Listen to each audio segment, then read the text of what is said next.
Besides Kim Hall, you've never had a girlfriend. Dude, the fuck? Kim Hall, you're throwing it back, bro. No.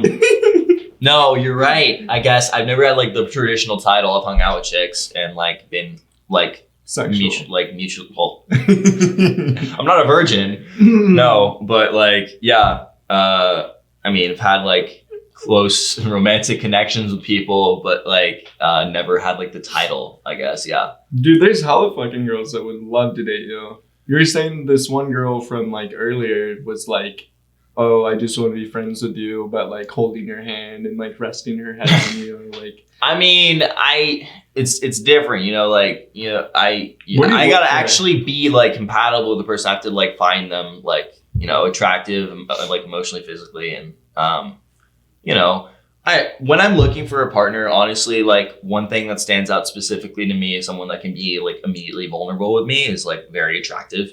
What do you mean immediately vulnerable? Well, if they got something going on in their lives, like I want to be able to like talk to them about it and help them through it and like be caring and like share things that are personal. You know, I don't want these surface level things. Is like that's a relationship you have with anyone else. Is like you have these surface level things that you talk about, right? But if you can find a person that you can be a little deeper with and you can share those like deeper and more serious conversations with, I feel like that's really important. Also, like being intelligent and attractive is very important. I mean, if you're intelligent and you can actually talk to a person about what the fuck is going on and like have like a fun conversation about real shit, like that's really important to me too. Like you can't just be fucking stupid for me to talk to you. If you're stupid, like I'm sorry, like the relationship's not gonna work. I can't like well, you know, I can be friends with someone that's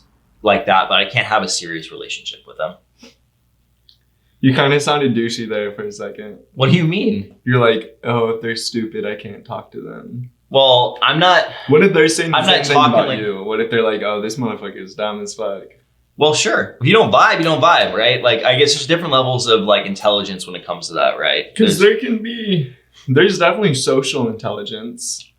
And yeah, there's social intelligence and stuff like that. But I'm talking about like, I guess maybe it's not as much intelligence, but it's more like chemistry. It's where you're able to like really vibe with someone and be like, okay, like we're talking and then like we're able to like continue talking about subjects that we both are interested by and we have both like some deep like knowledge of, right? So if someone doesn't understand the shit I'm talking about, it's going to be like pulling teeth trying to continue a conversation with them.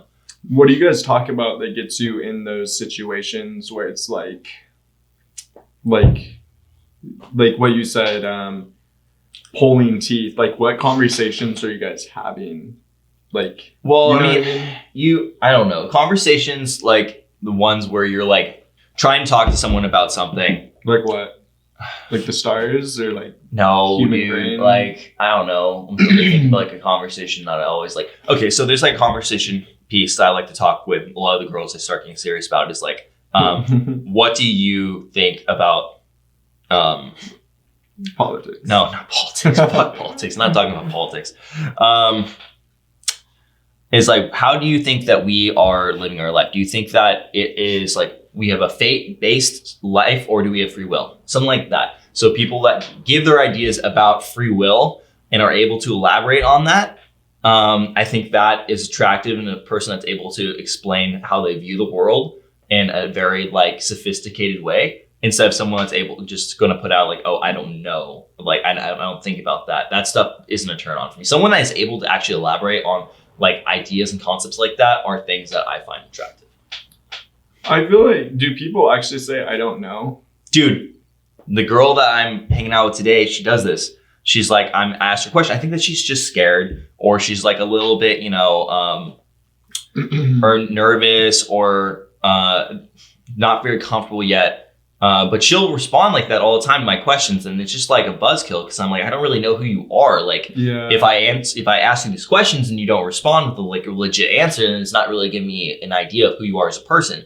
So I can't really have a deep and intimate connection with someone that is not going to be doing that. It could.